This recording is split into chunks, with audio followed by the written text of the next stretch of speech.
Today in the Diz List, we discuss the top 5 rides outside the Magic Kingdom at Walt Disney World.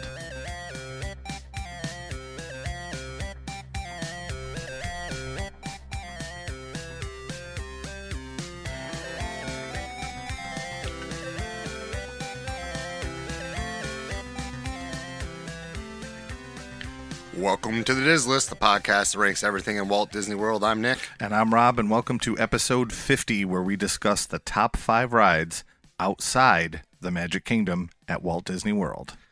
Before we get to the list, we just wanted to say thank you to all of our new listeners. We've been steadily growing, and that's really great. We really, truly appreciate when people are sharing us, and we're growing through that. And also when people rate us on Apple Podcasts, because when you get rated on Apple Podcasts, it helps with the algorithm of what they're going to kind of promote. I wanted to read one, if that's okay with you, Rob. Yeah, I like hearing these. So they do this on, should we call it our sister show? Is that fair? I don't know if they would like that. I don't know if they want to be related to us. Yeah. Rope Drop and Park Hop does let us know. Yeah, I'm going to call you our sister show. Yeah. But they do that. They read reviews from Apple Podcasts all the time, and it's always cool. Yep. So user Sarah Kate 235. I think I got it. Just because we got some news this week, I have to read this one. Yeah. So Sarah Kate 235 says the title of her review is "Go Bills." Oh, excellent! And then perfect, it says, perfect week for that. Yeah, go Bills. Hosts have a great dynamic and thoughtful discussion. Love it. Heart emoji. Well, Sarah Kate, heart emoji back at you. Go Bills. Yeah, this week is definitely a big week for the Buffalo Bills. There is a pretty famous video game for those of you who are not really gamers, and I'm not really a gamer either, but there's a video game called Madden named after the famous coach. If you don't know what Madden is, crawl out of the rock you're under. Maybe people don't. Well, maybe they have kids and their children are asking for it. Yep. I don't want to say sons. There's daughters that play too. So every year they put a new football player on the cover. And for a long time there was something called the Madden curse, where if you were on the cover of Madden, it means your team either didn't do well or didn't win the Super Bowl. Yeah. Which has been proven false. It's kind of like the Taylor Swift curse in the NBA this year. What? We can talk about that off mic, man. All right. This is getting too sporty. Yeah. Anyways, so our fearless leader, Josh Allen, our quarterback of the Buffalo Bills, is going to don the cover of the new Madden game. Yeah. So we're excited about that. Go Bills. Yes. I think it's interesting about the whole Madden curse, but let's hope that doesn't come true this time. Somebody online said the team was already cursed after the Super Bowls, and this curse, a curse on a curse, negates each other, and now the curse is lifted. I'm not superstitious, but I'm a little stitious. You're megastitious. So I saw a post this week, and I thought it was something we should talk about because of our repeated disdain for a particular snack at Walt Disney World. Oh, well, I think I know what you're talking about. So there is a sriracha glazed turkey leg in Disneyland right now. Yeah. And I have to wonder, would it make it tolerable? Like, I like sriracha. I think sriracha is great. I like hot foods. I do too. I'm more of a red hot guy, but... Well, yeah, it's definitely a different flavor, but I don't know if you can put lipstick on a pig. It doesn't, Well, that's literally what's happening. Yeah. It's a pig's leg with red... It might as well be a pig's leg because it is a ham. You're walking around with a piece of ham in your hand. Well, it's not turkey, is it? Is it actually turkey? It is actually turkey. Oh, okay. Yeah. Yeah. But they brine it so long and then smoke it until it's so dry that it looks like ham. I think that's the thing is I'm still thinking of that previous episode where I was talking about the you're gonna laugh, but the ham-on in Spain. But then we had Brian, our listener, who's the chef, commented he knew what that was, so it made me feel a little less crazy. Yeah. So what is the purpose of them releasing this special edition spicy turkey leg? So I was not aware of this, but apparently they do different turkey legs regularly there. What's another one? Do they do like chocolate? I mean, that might make it worthwhile. Frosting. They did a buffalo one. They've done barbecue glazed ones. But the sriracha one, I think I'm most interested in that one. Nobody does buffalo well outside of Buffalo. Correct. I mean, if you call it a buffalo wing, I don't want it. right? It has to be called a wing. Yeah, and done the right way. Right, because if you have to call it buffalo, you're too far away from buffalo to, I don't know. We're wing snobs. Well, one of my jobs before being a teacher, I worked at a pizza place, and my job was to make the wing sauce every night and to make chicken wings. Yeah. So I worked for years making the sauce and cooking chicken wings and serving them to people. Yeah. I mean, that's why I wouldn't necessarily want the buffalo one. The barbecue one I think would be too smoky because like barbecue sauce inherently has some smoke to it. Listeners, Nick is a barbecue pro. I'll give him that. He's very good at barbecue. That's his thing. Well, thank you. Then the sriracha kicks in, and I'm like, that could be very interesting. But I don't know it's interesting enough to make me want to buy one. Yeah.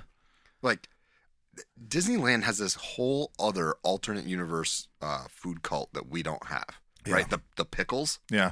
Like, who goes to a theme park looking for pickles? Well, apparently Disneylanders. Yeah.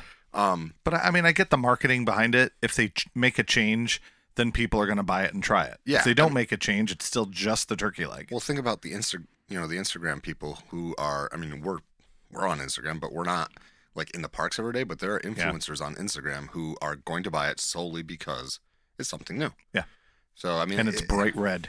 It is. It looks like a candy apple. It does. I don't know that I could eat it, but I would actually give that one a try. And I mean, that's probably why they do it, right? Yeah, exactly. Just to try to get people like me to decide to because to if it's just still a turkey leg, you're not going to try it. Yeah.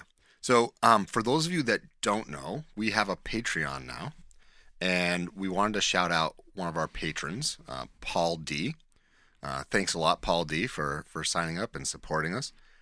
If you sign up for Patreon on www.patreon.com/DizListPod, you get early access to every episode, and you get mini episodes. We've released a few now.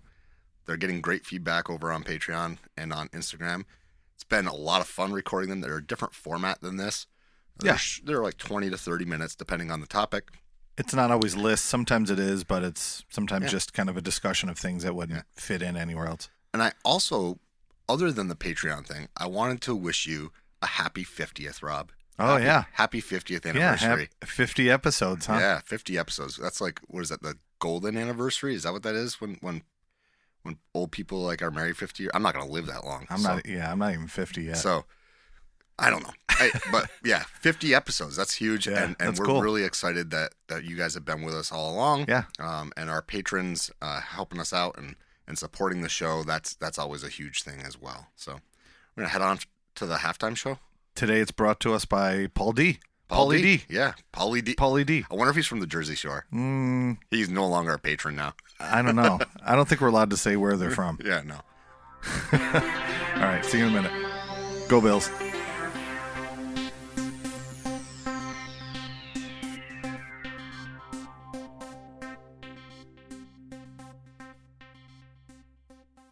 Want to make a podcast? Spotify's got a platform that lets you make one super easily, then distribute it everywhere and even earn money, all in one place for free. It's called Spotify for Podcasters, and here's how it works. Spotify for Podcasters lets you record and edit podcasts right from your phone or computer. So no matter what your setup is like, you can start creating today. Then you can distribute your podcast to Spotify and everywhere else podcasts are heard. Video podcasts are also available on Spotify. And when you want to take conversations with your fans to the next level, Q&A and polls are the best way to get them talking. With Spotify for Podcasters, you can earn money in a variety of ways, including ads and podcast subscriptions. Best of all, it's totally free with no catch. Ever since we discovered Spotify for Podcasters, we've been able to share our love for Disney with others just like us. I highly recommend you give it a try. Download the Spotify for Podcasters app or go to www.spotify.com/podcasters to get started today.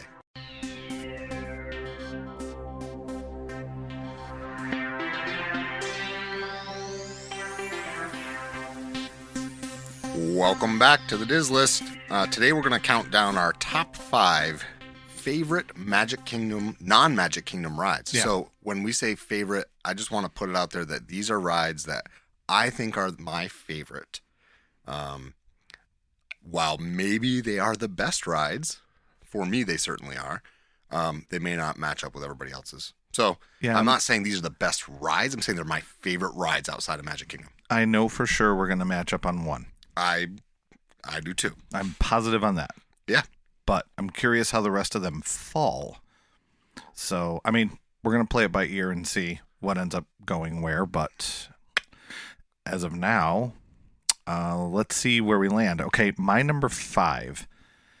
I have a feeling you're putting this one a little bit higher. Okay. My number 5 is a ride that is a newer one. Okay. And I wasn't super excited about this ride until I went on it for the first time, and that ride is Ratatouille. Oh, Remy, yeah. So our first time on it was, our last trip here when we went together, and we rope dropped and went in the back and kind of scooted around and got on it once, and that was fantastic. And then we got to ride it a second time, where we had the extra magic hours at Epcot. Extended evening hours for deluxe resort guests. And it was mobbed. It was. Yeah. That was a long wait. It was a long wait. It was not fun. Yeah, I was not a huge fan of that particular wait. No. But yeah, I'm happy this ride came. I when I heard it was coming to Epcot, I'm like, okay, that's cool. We'll see. Because I knew it was a ride that already existed over in Disneyland Paris. Yeah. And that I like the movie. Okay, it's my son loves it. I like the movie. I'm not like going back and wanting to watch it all the time. So I think this ride being so good makes me want to go back and watch that movie again. Yeah, I mean it's a great ride. I will probably talk a little bit more about it later, but I figured that you would, and you won't be talking about it next, though, right? I won't. Next. Okay, so my prediction was right. Yeah, what I will be talking about is in the same park, though. Okay. But it's all the way over on the other side of the park. Oh. Like almost as opposite sides as you can get. Really? Yes. Number 5 for me is Test Track. Oh, I thought you were got worried. I thought you were going a little further. I'm like, wait a minute. Yeah. How far in the far corner? Yeah. Mission Space. No, is it a giant box painted blue? No. So Test Track for me has some pretty big memories. My first time riding Test Track was with my son. He had really wanted to ride Test Track, just really wanted to ride it. And so what did we do? But we went over together, just he and I, early in the morning, because we were going to rope drop it, while my wife and my daughter and my mother-in-law hung back in the hotel and got some breakfast and met us over there a little bit after. I think I know the story. I know what you're about to say here. Keep going. I was just going to say that, like, we got in, we get there, we rope drop it. We got about, I want to say it was like a 45-minute wait, which isn't terrible. And we get partway in, of course. What happens on Test Track? It shuts down for a little while, so we got a little extra time in. Was it raining? Is this the rain story? No, it wasn't raining. Oh, it was hot. That's a different story. It was already hot. Okay. So we go through. And one of the only souvenirs my son bought that trip was a license plate, a Test Track license plate. Ah, yeah, cool. It was a Chevy Silverado that they sold him in the end of show queue. No, I'm just kidding. That was his one takeaway. Yeah. He bought a How Chevy. old was he at the time? 7. Hi, I was going to say 8. Hi, I'm 7 years old. I'll take one Chevy Silverado to go. The deluxe trail package, please. Yeah. Can I get a Z71 on that? I just don't. I don't want the Carhartt seats. Yeah. Oh, I love the Carhartt edition. My brother's got it. I know, so I brought it up. Actually, that would be kind of cool. I don't think I've ever seen the Carhartt seats. They're nice. It's a beautiful truck. Okay. But anyway, this is a Disney podcast, but I guess that kind of fits because in this ride, they do a hard sell of you. But for me, it has this memory of like he and I alone in a park together doing something that is like, a guy thing or whatever, like he really he designed his car, did the whole thing. And he was so pumped because his car came in first. Like it rated the highest. He was so pumped by that. And that's cool. Speed was like really cool to him. That's always fun. So for me, that's why this makes my top 5. It's a great ride, but that bumps it up even further is the memory. So number 5 for me is Test Track. I enjoy that ride. It is not on my list. Yeah, I figured it wouldn't be. And I think a fun conversation, not for this minute, but maybe a different episode, is discussing the comparisons between the Cars Radiator Springs Racers and Test Track. That might be a fun Patreon episode to do. That would be. And we can chat about that a little bit. Sure. And the differences and similarities. Number 4, I also have a great story to go along with this particular ride. This ride is, I know a lot of people love it, and a few people are not fans of this, and they try to avoid it. And it's also one of the most made fun of rides. Okay. And it's Expedition Everest.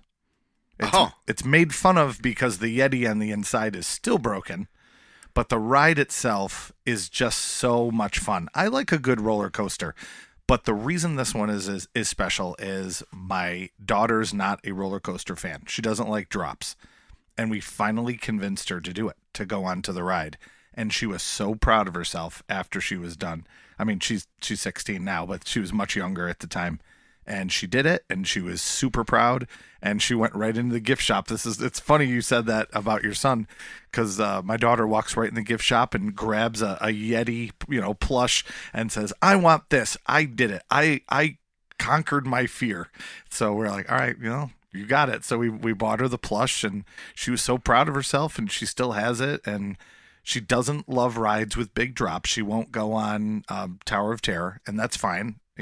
I respect anybody that if you're very I don't want to do the ride, I'm not going to push you into doing it. No, you're not going to enjoy yourself then. You do it if you want to do it. So I was very proud of her for that, and we do it every time, and we enjoy the view. Actually, it's one of the coolest views when you're going up, and you can look over and see the other parks there.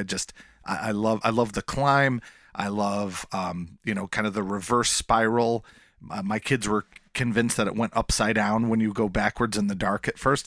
I mean, it feels pretty intense when you're going in there. You don't actually go upside down, but yeah, it's one of my favorite rides. Could have even gone a little bit higher too. That's how much I like this ride. So my number 4, Expedition Everest. Oh, and one last thing, another cool memory I have with Expedition Everest. A friend from high school.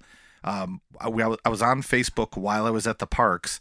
And a good friend of mine, Tanner, from high school, saw that he was there with his family in the park same day. Huh. And I messaged him, and we got together. We met at Expedition Everest, and our families rode the ride together. That's so cool. And talked in line. It was great. It was a nice experience to see an old friend of mine. Cool. What's it like having friends? I only have one, and I only saw him for half an hour, so maybe 45 minutes. Yeah. All right, what do you have for number 4? Number 4, we're gonna stay in that park. We're gonna stay in that park, and we're gonna instead of going to Expedition Everest, we're gonna go to Flight of Passage. And I know you're probably thinking, "Whoa, Flight of Passage is only 4," but yeah, Flight of Passage is only 4 for me. Well, we can discuss together because that's number 3 for me. Okay, good. So we'll make this a tag team. So Flight of Passage is one of those rides that Soarin' aspires to be. Yes. Soarin' is great. Yes. Flight of Passage is just absolutely remarkable. Yes. It is epic. Like when I so my son went on it with me, and as did my wife. So the first year we went, my daughter either didn't want to go or she may not have been tall enough yet. So her and my mother-in-law went back to the hotel, and my wife and I, with my son, went on it. And I have never seen my son that excited about anything. and after he rode it, he was like, I want to do it again. And it's like, well, sorry, buddy. Like, that's not happening because that line is really long. We went there right after it opened. Yeah. And I think we waited somewhere around 3 hours. It was a lot. It was a long wait. It's the longest wait it's the ride that I would wait the longest for. Yeah, we did. Flash forward to a couple years after that, my mother went with us, and my son was like, "You need to go with this. You need to go with us on this." And my mother came off, and the smile on my mom's face did not go away for the rest of the day. It was, she literally, as soon as we got off the ride, she called home to talk to her husband to say, "You won't believe what I just did." This ride was so amazing. And I know you have stories very similar. Like, it's just that amazing of a ride. My wife, who's been on it multiple times, this most recent time she got off the ride, she goes, that smell. She goes, I just love that smell. And I said, well, you can go to there's a candle company. I'm not trying to advertise for them, but there's a few of them, but the one that gets I think it's closest. Magic Candle Company or something. They get the closest. My wife went on and ordered, before we even left the park, ordered the, it's not called Flight of Passage, the name of the candle, but it's something similar. So we have it. And then, when we have you guys over sometimes, we'll light the Flight of Passage. I think it's called Banshee. I think it is Banshee. You're right. It's a blue candle. It's actually that color. And so we have our houses filled with that wonderful smell sometimes. So, so I have a question for you. When you first went to Disney, and for me, I've obviously done one before the other. Did you do Soarin' first, or did you do Flight of Passage first? We did Soarin' first. Okay, so that's kind of a better way to do it, because if you do Soarin', you're like, oh, this is awesome. And then you do Flight of Passage, which is a very similar ride, just like, pumped up. Yeah. It's like a regular movie theater, and then you go to an IMAX, and you're like, whoa. I can see that they're different enough that I don't think I would automatically go to the comparison. But they're also similar enough that I definitely see where Soarin' could be turned up a notch. So let me ask you this. Let's go a different direction here. We haven't done this on the show before. So let's say Flight of Passage is a 10. Yep. Okay. Where does Soarin' lie for you? 7. 7? Okay. So I think I would as far as experience, thrill wise? No, just A and B. Yeah. So as far as the Flight of Passage is like perfect as far as like that kind of ride goes. Yeah, man, it's got to go lower. Soarin' would probably have to go to at least to a 6. Okay. Only because if we're going to talk about the whole experience, Flight of Passage, the queue itself is worth a point. Okay. That's worth an extra point. Test Track, you're like, or not Test Track, Soarin', you're like, I mean, you're walking down a ramp. There's no like queue. You probably knew I was getting to this, but Soarin' over California, that's probably a 4. Really? Yeah, and I would agree that Soarin' around the world is probably a 6. Okay. And I would say Flight of Passage is a 10. Yeah, it's just, I mean, if you've been on it and you've experienced the whole thing, take a moment to look around to see how many people they fit in that thing and realize the massive undertaking that particular ride and the Imagineer ingenuity that has to go into that. Think about that. So there's 2 screens, right? They're like back to back, so the side of one screen butts up to the side of the other screen. Is that how it's laid out? I'm curious. I can't remember that, but I'm just talking about the general size of an individual show theater. Yeah, when you go in and look, 8 stories high, it's like I'll look left or right or down, and it's like I think of it like the side of an apartment building, and everybody's out on their balcony. That's what it's like. Yeah, it's crazy. I love that ride. Me too. As I'm sitting here talking, I'm maybe a little bit regretful that it didn't make it higher on my list. But I was at 4. You were at number 3. Yeah, so my number 3 was Flight of Passage, and the other great thing that I kind of lump in with this ride is one of my favorite restaurants, and it's number 1 in a lot of different rankings for me. I mean, I love Ohana too, but boy, that Satuli Canteen, it's just fun. It's good food. It's not heavy. Like, love that restaurant too. I kind of put it all together. It's all kind of in that same spot for me. We do one and then we do the other together. Yeah. And the queue, you're right. And you mentioned that earlier. The queue for Flight of Passage is absolutely amazing. And I'm trying to think now, depending on, well, we'll talk about this ride a little bit later, but there's other rides that may have rivaling queues for how great. Did we ever do an episode with queues? I think we did. We did. But 50 is a lot. I don't know if I can keep 50 things in my brain. We can revisit. We can repeat. God, I got 3 bands worth of songs in my head right now that I have to recall at any moment. There's not much room left in my brain. I think the thing with Flight of Passage that needs to be addressed too is that I have, on any given day when we do rope drop at a park, I could pick or choose what I'm going to rope drop. For me, if you're saying you're rope dropping at Animal Kingdom, you're rope dropping Flight of Passage. Yeah, and I have most of the time. Once or twice I've changed that just because I think we purchased an individual. No, we didn't, because since individual purchasing lightning lanes, we were there with you. Yep. So we did that because you and I went separate that day. Yeah, we didn't. You went that way, and we went to the safari. Well, I don't think you guys rope dropped. Did you? I don't remember. But we definitely rope dropped. Yeah, but I know that we started doing the safari first because we got a tip that a lot of the animals are out early in the morning because it's not quite as hot. Right. So you can see more animals early and see more animals late. So we started doing that and then worrying about Flight of Passage later. Well, we went in early. I remember this. We went in early. You must have, yeah. We must not have. So we went for the early resort early entry, and we rope dropped Flight. Then we tried to do Navi. Oh my God, what a disaster! And I think we're the only ones that like that ride. Well, I don't think you are, but based on the wait times, the wait time was posted as one thing and it was not. I don't like the queue. There was like a really rude father-daughter or father-son combo ahead of us that made the experience pretty bad.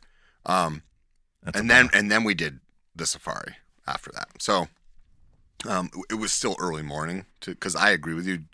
Doing the safari in the early morning is way better than the heat of the day where the animals are off. Yep. So yeah, number 3, Flight of Passage. That was kind of a double for both of us. Yeah. Number 3 for me, we've already talked about as well, and that's Remy. All right, we're probably going to match up then for 2 and 1. I guarantee you we're not matching up for 2. Really?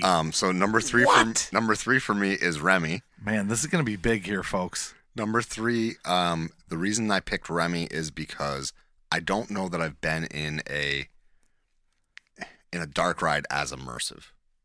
Okay.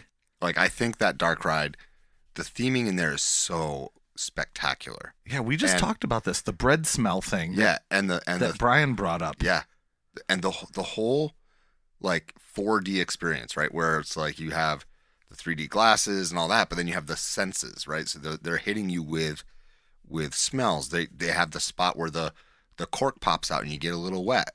The heat from the burners when the burners turn on. The theming in that particular ride, I think, is among the best. That's Walt Disney at its best, right? That's the really deep theming. And I know that people are worried about Tiana getting themed poorly, so much so I think it's gonna be awesome. So much so that Disney took influencers on a trip to New Orleans. I don't know why the heck they need to do that. Well, I think it's because they're facing a lot of backlash, which is ridiculous. It's not like it was an opening day attraction. The attraction's not going away. It's being rethemed, and I like the retheming. But anyway, I hope that they put the level of effort that they put into Remy into that. I think they will. Because Remy's Ratatouille adventure is absolutely stunning.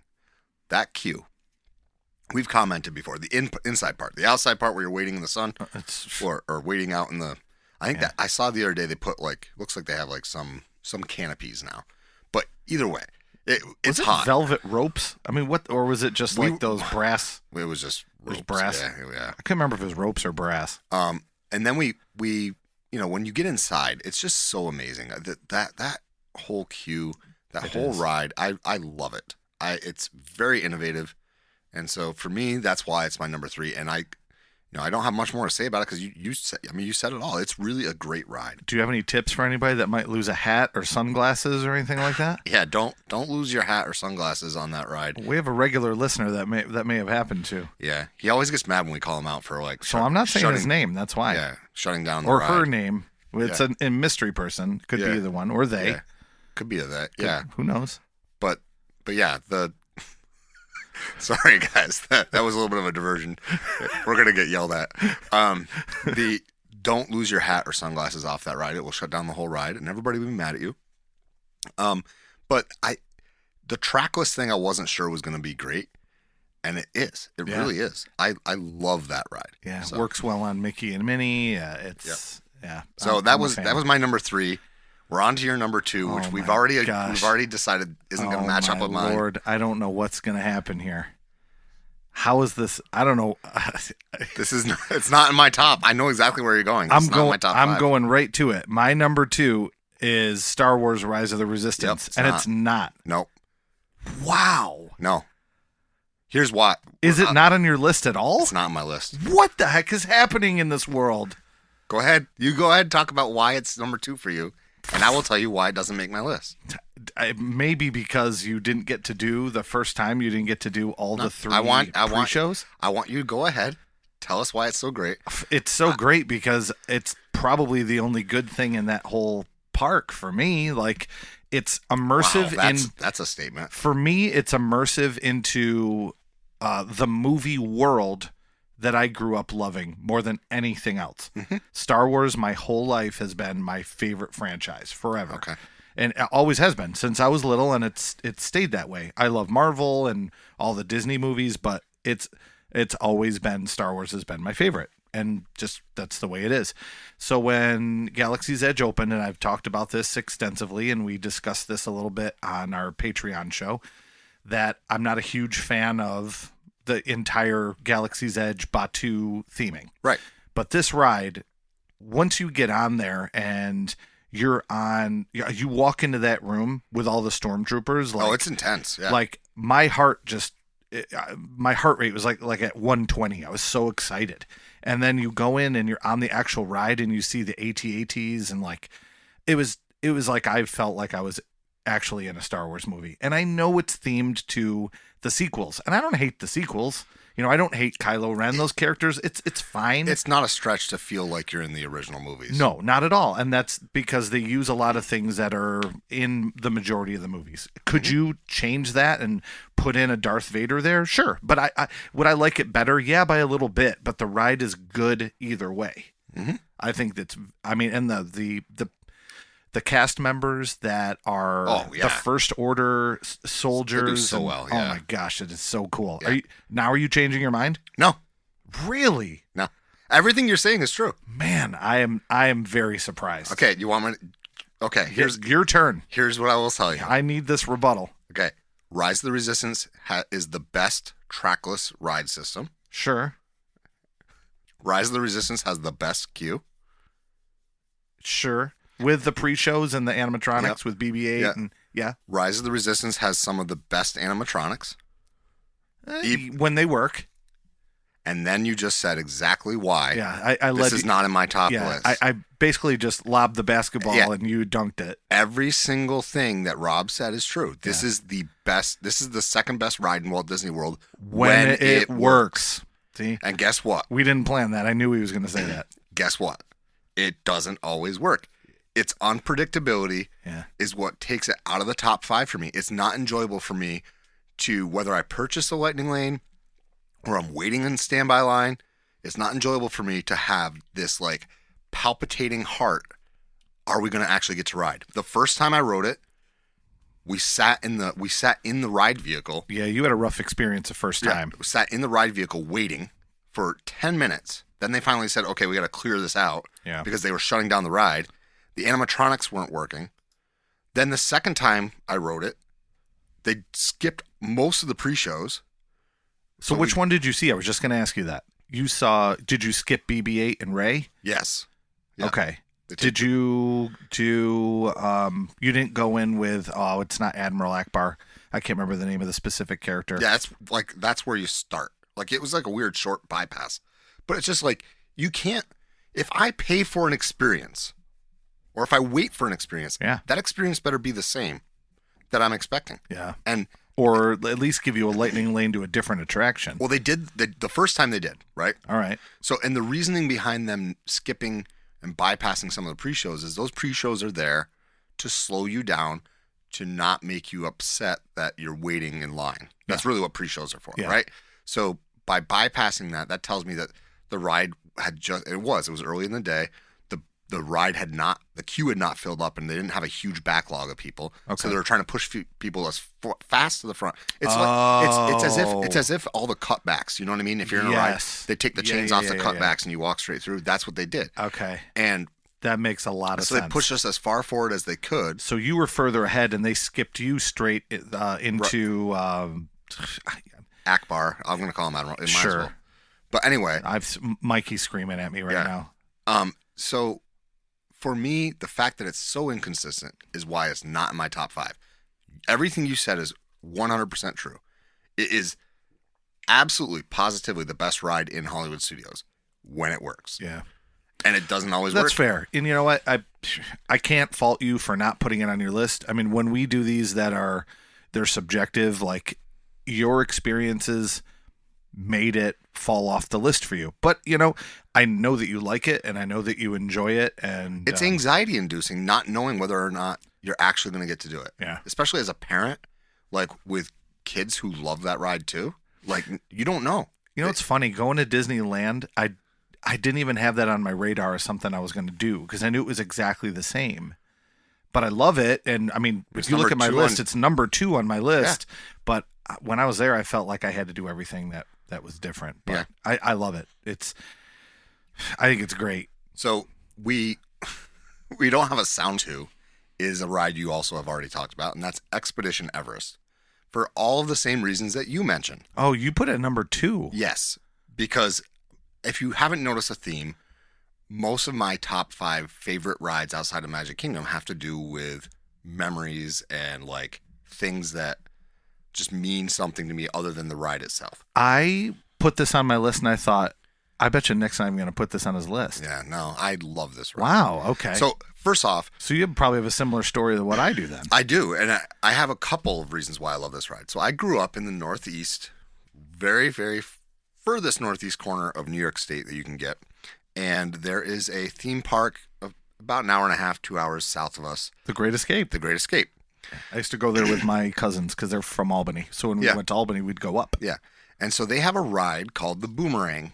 And the Boomerang is a very typical Six Flags ride. It's actually at, I think, a couple of the Six Flags, because I think there's one at Darien Lake. But anyway, the ride goes forward, and you go to the top. It ratchets you up, and then it drops you backwards. Now, that one goes upside down and stuff, but it is very... Is it like the Ranger? I think the Ranger. No, it's literally called the Boomerang. Oh. At Great Escape, it was called the Boomerang. Do you know what the Ranger is? No. Okay. I have no idea. So anyway, that idea of going forward then backward was something that it was my first like upside down roller coaster, or really true thrill ride I did as a kid. I have great memories of going on there with my younger brothers, and just it's one of those rides. Flash forward to going to Everest. Our very first time in Animal Kingdom, our very first time to Disney, my son was a little bit like, am I going to like roller coasters? Am I not going to like roller coasters? And he was kind of iffy, rightfully so, right? And we did Everest. And it's a pretty intense ride. Like, that was kind of like his intro to roller coasters. It is. That drop is serious. And he loved it. And that's when, like, just the memory of him coming off with this smile of like, I did it. I did it. I did it. And that's exactly what you... So when you were talking about it, I was the same way. When you were talking about that, I was like, that is so... Like, that is my memory of it. Yeah. And the view, you are not wrong when you said that stuff about the view. The view was just absolutely stunning. So for me, that's why my number 2 is Everest. I don't have a lot more to add other than... You didn't mention the queue. I think the queue is very well thought out. It's fun. It's a lot to look at, too. Yeah, I see something new every time I go through that queue. Yeah. There are times when I'm a little bit disappointed if it's a walk-on, because it can be a walk-on. Yeah. Where I'm like, oh, man, I don't have time to look around. I just have to hurry up here to get to the load. Crazy to think of that ride being a walk-on. Yeah, well, I mean, if you go in the morning, there are plenty of times where I've been able to do a walk-on. Because everybody's Everest. Still in line for Flight of Passage. Yeah, if you can do it right, you can definitely walk on to Everest. But yeah. And then I just love, I don't know, I just love that ride. And I think a lot of people enjoy that roller coaster more than any other one on property. I mean, except for the one we're about to talk about. If you have listened to the show more than once and you don't know what our number one is, shame on you. Like, so I walked into Rob and we talked about doing this show earlier this week, right? Yeah. And I said, we can do this. And he just looks at me and goes, well, our number ones are going to match. And I was like, yep. Yeah. Like, there's not even a secret. No. So you want to... And we're very... if you listen to the show at all, you've heard us talk about how much we love this ride. So our number one is in Epcot. Yeah. And I think I scared Rob earlier when I said, on the opposite side of the park from Remy. I'm like, wait a minute, hold on. I thought we matched up on number one here. I was guessing. So Guardians of the Galaxy Cosmic Rewind. Oh my God, it is quite possibly the best ride ever, right? Yeah, I mean, you know what else is up there for me? And this is just, if we're looking at rides in general, like one other ride that I thought was absolutely incredible that was similar, but this definitely beats, is the one in the Harry Potter. Shoot, I don't know Harry Potter very well. I'm going to be honest. My wife's the pro. Escape from Gringotts. That's it. Yep. As soon as you said Escape, I got it. Because it's a similar ride system where you're sitting in a car and the car moves or swivels while you're on the track. So even though you're moving in a forward motion, your entire car will rotate, left to the left or to the right to see like a 3D movie. Now, the difference is between the two is you pause and you watch the screen, and then you kind of go through like There's a roller no pausing coaster. In this one. Holy crow. Not at all. And you know what really makes this for me? It's no secret if you listen to the show that I love music. I'm a music guy, and like hearing the music while I'm on the ride made it that much more fun for me in a totally different way than like the Aerosmith ride. I mean, regardless of the fact that I don't like Aerosmith, it makes that ride still fun. But yeah, I don't know what that ride would be like without music. I don't want to experience it without music at all. Yeah. But like, it definitely is. Like, we got two different songs when I wrote it, and the experience changes. It's so bizarre to me, but the experience does change in a good way, right? Not like one was better than the other, but it was a different experience. So I think we got Iran. And I want to say... Everybody Wants to Rule the World by Tears for Fears. Yeah. That was incredible. And that cue, oh my gosh. It's awesome. It's fun. Like, I feel like I'm in it's like a space... I feel like I'm in a movie. Party. We're in a movie. Yeah, like it's bright and colorful. It's like almost like a museum because you're walking by like these glass cases with these different displays from Guardians of the Galaxy. Here's what I will say. Forevermore, I will avoid watching ride-throughs because I know I'm not going to get scared of a ride. Neither of us did. Right. So I know I'm not going to get scared on the ride. Like I like thrill rides. So for me, I don't need to watch it to should I ride that? But forevermore, I will avoid watching ride-throughs. Yeah.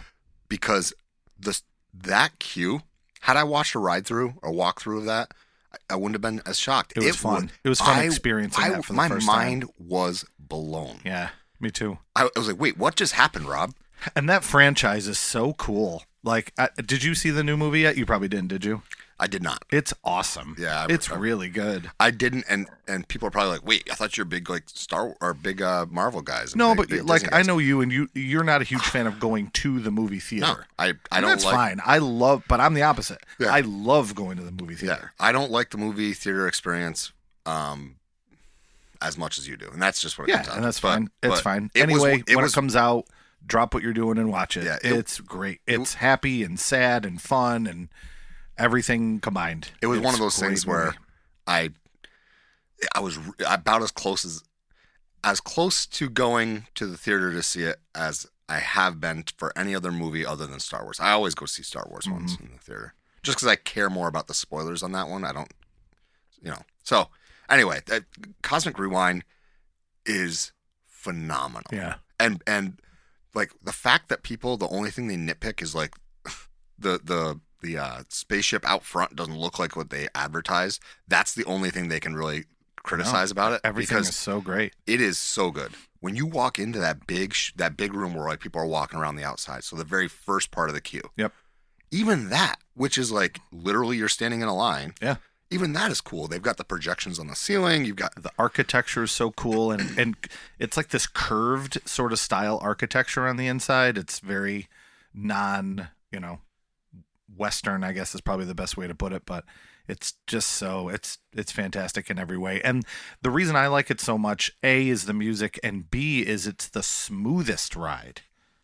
Yeah. There's no bumps, there's no jumps. It was like you're flying. You really feel like you're flying in a spaceship. I can't remember ever riding a ride of that type, so a roller coaster basically, where I legitimately don't feel like you're on a roller coaster. No, it's as if you're sitting in a dark ride.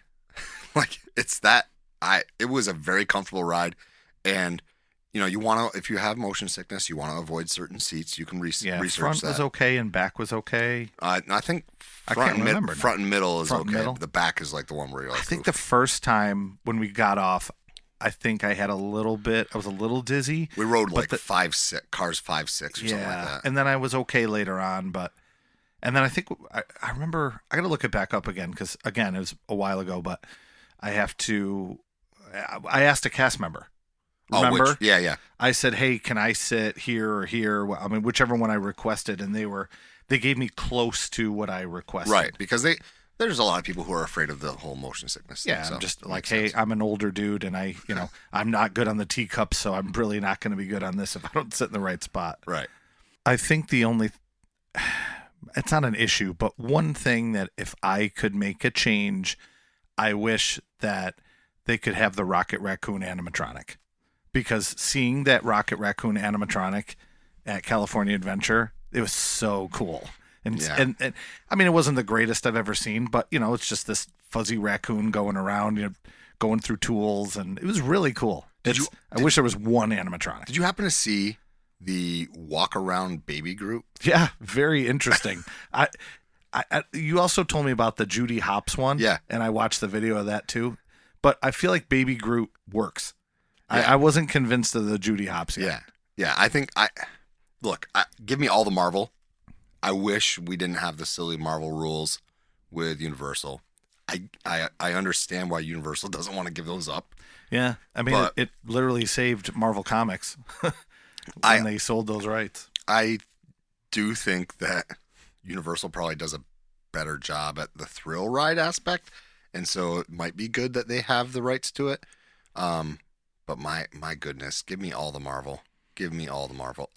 I wish that we could possibly get the Tower of Terror retheme, but I don't think that's happening. Well, would they do 2 Guardians of the Galaxies? I mean, there's 2 Star Wars, but not at different parks. I don't know why they wouldn't. They could do it. They could, and I don't know. I think it's doable. I think it's just that particular franchise is probably my favorite sub franchise of Marvel. Well, it's so weird too. I don't want to get too Marvel Comics-y, but Guardians of the Galaxy was such a small, minor franchise in the world of Marvel Comics. Mm-hmm. Like it existed, but like it was just some property that no one ever thought was going to be anything, and you get the right actors and actresses. It's an incredible ensemble cast. Mm-hmm. They all get together and make this dynamite product. Yeah. And to be fair, that director is and writer. He wrote and directed it, and now he is James Gunn, by the way. James Gunn is taking over the DC universe, and those DC movies are going to be so cool. Yeah. I mean, I'm really looking forward to the new DC movies. Me too.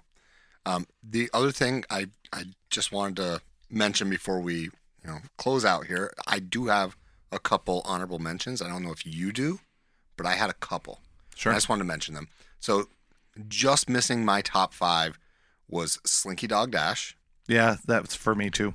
And then one that I couldn't bring myself to put in the top 5, even though it might be in the top 5 of my favorite rides, it might be there. So this is like close. This is like number 6. Is I love Living with the Land. I know that that's so bonkers. It's a cool ride. But like, I don't think it would ever make my top 10, but I definitely like that ride. I love that. Now, I don't like the first part when you're going through by the farmhouse. I love going through the greenhouse. Do you yell out "Go Bills" when you see the buffalo? I do it every time. I don't. Well, now you have to. Okay, I'll do that. I love going through that greenhouse. When I go to the local greenhouse here in town to get my plants for the for the coming season, gardening season, I can spend hours in there just looking at the random plants. And theirs don't have 25-foot tall tomato plants. They do in Living with the Land. I am so pumped that we're doing Behind the Seeds this summer. I can't wait. But yeah, Living with the Land is my number 6. So therefore it would be, an honorable mention. The only other one I had, and we talked about a little bit earlier, is I love Tower of Terror. And I guess I like the ride. I mean, you could really put any theme in there. I just think it's a lot of fun for that mechanism going up and down. I laugh the whole time. It's great. I mean, we rode it together. It was such a blast. But I love that ride too. Mickey and Minnie is okay. I wouldn't, maybe top 10. I said Slinky Dog is a great ride too, and those are really the only ones that Tower of Terror is up there for me too. One of my bucket lists is one of the things on my bucket list for in a park is to be able to go to the lobby in the queue. Like sometimes they take people over there. Yeah. So I'd love video of that. The details in there are just amazing. So and Navi River Journey too. Oh yeah, I know you like that one. Yep. It's like listening to a nice, relaxing, smooth jazz record. It's I don't know. It's a good contrast if you want to look at it that way. Yeah, I don't hate it. That's all I'll say about Navi River Journey. Sure. I don't hate it. But it's a great, big, beautiful tomorrow, and tomorrow's just a list away. Tune in next time, and we'll see you real soon.